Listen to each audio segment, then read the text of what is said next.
Hello everybody and welcome to my channel. I am Cheryl, also known as SIGCruiser, and I am giving you 31 days of solo cruise tips for Vlogtober. And in today's episode of Hoje Poje, we are going to talk about cruise insurance.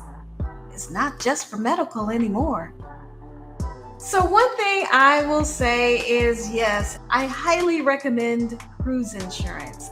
I get it on all of my cruises. Even if it's a 3-day cruise, I get cruise insurance. I think some people may think of cruise insurance just as medical, but it's so much more than that, especially today. Now, for the medical benefits, that's actually a great reason to get cruise insurance because, I know some people are comfortable with, hey, I'm healthy, I'm fine, and I never get cruise insurance, and I pray that they never need it, but insurance is just that. It's for the unexpected. People never expect for things to go wrong or for things to happen, so that's why we buy insurance. But even in addition to medical benefits, there are some other things that cruise insurance can provide you. Now, some cruise insurance offer epidemic coverage for things that may happen to you related to our recent epidemic. So now I know things are changing, but you still might want to look into those to see if that would be an added benefit that would be comfortable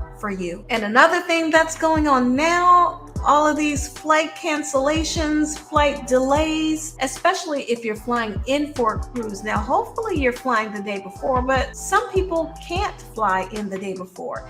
And now, even flying in the day before, that's actually not 100% guarantee because some people are delayed beyond that, unless you, of course, find another flight that you can purchase to get there on time. So consider insurance even for flight cancellation benefits. And if you're booking far out, some insurance plans offer cancel anytime benefits. I used to use this one through a service, but now not so much because if I book it, I pretty much know now that I'm going to go. So now I don't do that anymore, but just know that some insurance plans do offer cancel at any time. You're going to pay a little bit more of a premium, but it's available to you if you think that's a concern. Another thing to consider is trip interruption. Should something happen and your trip is interrupted and you have to fly home from a Caribbean island, fly home from Europe, make sure you're covered for that. And another thing is lost or damaged baggage. Now, this is something that I actually had to use on a cruise. Luckily, I did have insurance and my bag was sent to the wrong room. I did not have it the entire cruise.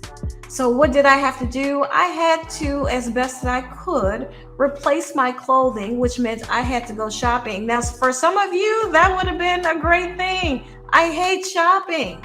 And plus, being 4'10", clothes for me aren't easy to find like right off the rack. So that wasn't an easy thing to do. But everything that I purchased, I got reimbursed for. On top of what the ship did to make things right for me, to try to ensure that I had a good time. So yes, without that insurance, yes, all of that would have been out of pocket for me. And even if your bag isn't lost, you can get reimbursed for baggage delays where you also still have to purchase items because your bag was delayed for so many hours. Now, all of these benefits do have some detail behind them, some restrictions behind them, some guidelines, some policies. So you'll have to do your research and look at what those are and see which policy benefits you the best. But regardless of what you get, please get insurance.